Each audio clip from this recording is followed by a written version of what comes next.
Ética cristã para o trabalho.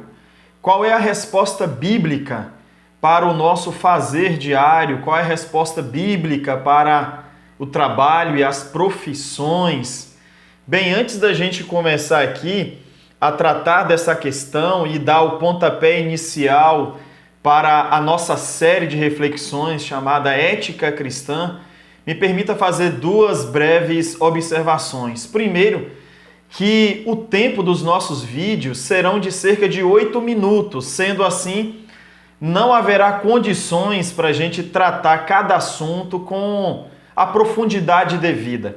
E a segunda observação é que a ética ou a resposta cristã para cada tema que nós iremos oferecer passa, claro, pela minha interpretação das Escrituras, a minha forma de ver o mundo.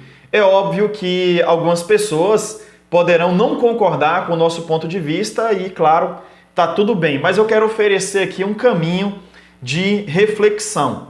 Vamos lá. Ética cristã para o trabalho. Antes, me permita oferecer a vocês uma perspectiva não bíblica. O que não é bíblico em relação ao trabalho. Uma perspectiva equivocada a respeito do trabalho. Primeiro, é que muitas pessoas veem o trabalho como um suposto castigo de Deus, um castigo divino.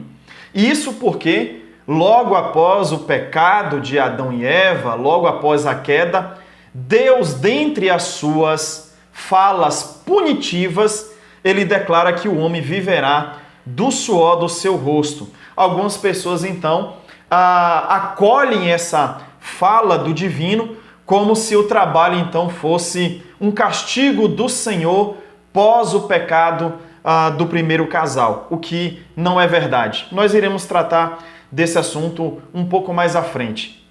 Segundo, uma outra perspectiva não bíblica é que o trabalho ele é sem sentido. Não há sentido no trabalho.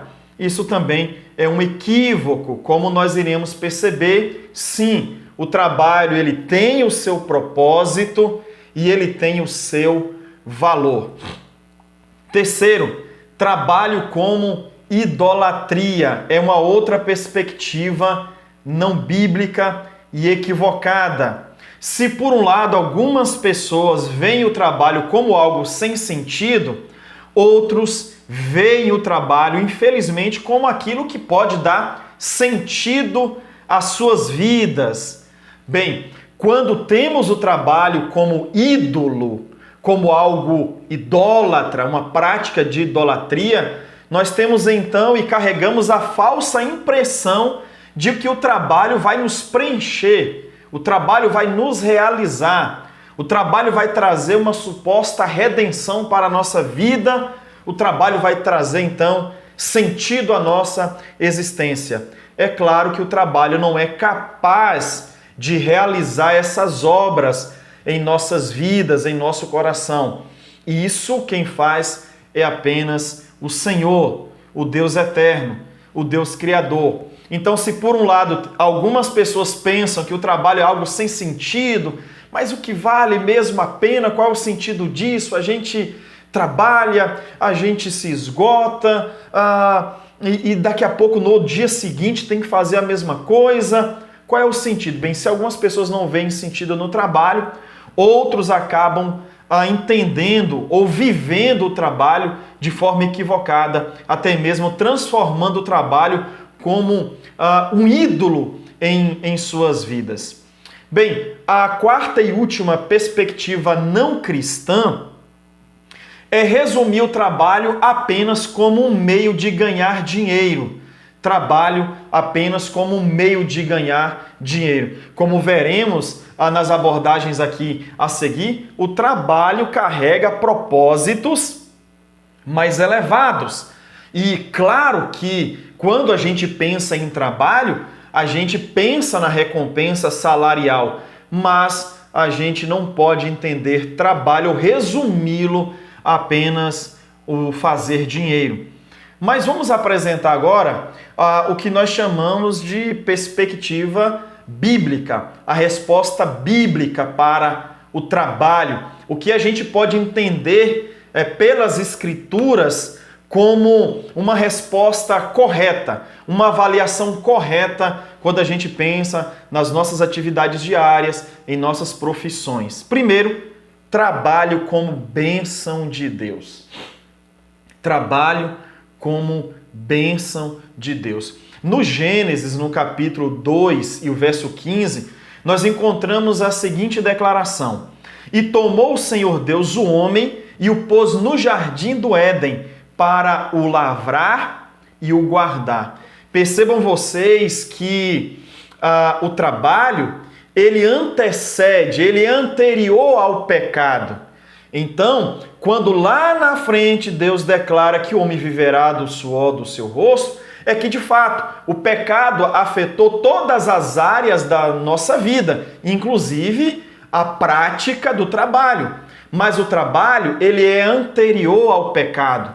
Deus está, antes de Adão pecar, está dando trabalho, uma missão para Adão, para que ele guarde o Éden e trabalhe a terra do Éden. Uma outra perspectiva correta, bíblica sobre o trabalho como satisfação. Mas pastor, trabalho como satisfação? Eu percebo meu trabalho como algo pesado, inútil.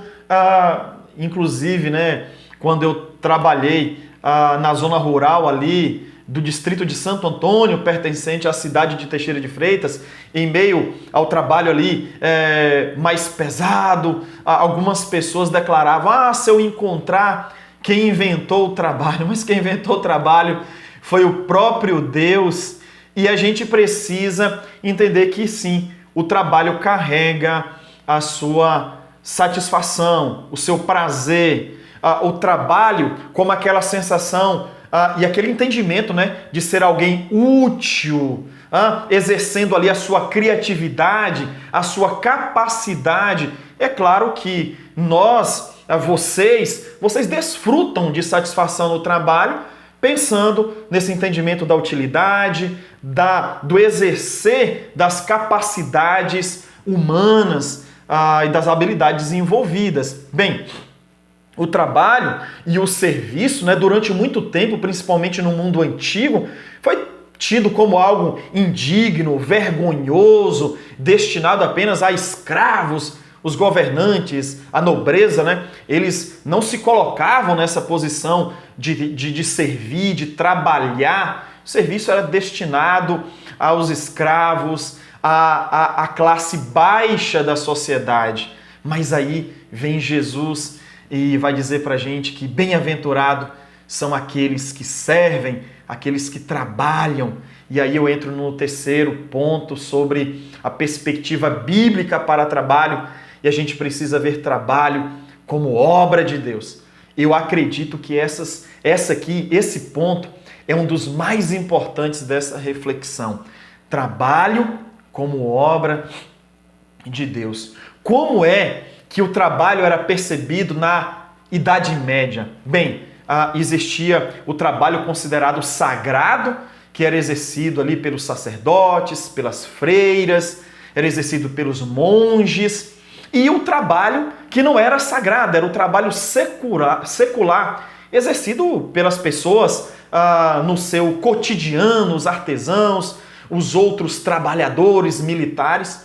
Então era assim que era entendido, né? Apenas o trabalho dos sacerdotes, dos líderes da igreja, eram tidos como sagrados. Aí vem Martinho Lutero e diz: não, está errado.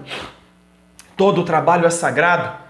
Todo trabalho é uma obra de Deus. Olha que coisa interessante. Você, professor, você vendedor, você empresário, fazendo a obra de Deus. Quantas pessoas pensam assim: como eu gostaria de ter tempo para fazer a obra de Deus, e se esquecem que as nossas atividades cotidianas é também obra de Deus. Deus organiza o mundo por meio das profissões. essa engrenagem do mundo, né? A engrenagem do nosso mundo, a nossa economia, o viver, como tudo isso se organiza a partir das profissões. Deus organiza o mundo a partir da sua vocação, da sua capacidade, da sua habilidade. A gente cita, né, profissões assim diferentes para pensar nesse mundo organizado. Imagine um mundo sem motorista, um mundo sem gari, imagine um mundo sem professores, um mundo sem o padeiro para produzir o nosso pão de cada dia. Deus organiza o mundo por meio das profissões. Deus age, Deus provê, Deus opera na vida das pessoas por meio das profissões. É alguém que vai doente até o hospital, ali Deus usa o médico, o enfermeiro.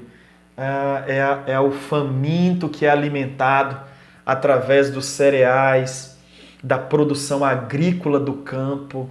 É isso mesmo, é que você veja a sua profissão como o fazer da obra, da missão de Deus. E aí eu concluo, já passei dos 8 minutos, né, prometidos, os vídeos às vezes vão ficando mais longos, mas aí é o seguinte, o trabalho, além dessa perspectiva já apresentada, é preciso perceber o trabalho como um meio de glorificação do nome de Deus. É Paulo que vai escrever em sua primeira carta aos Coríntios, capítulo 10, verso 31, o seguinte: portanto, quer comais, quer bebais, ou façais qualquer outra coisa, façam tudo para a glória de Deus. O trabalho como uma expressão de culto.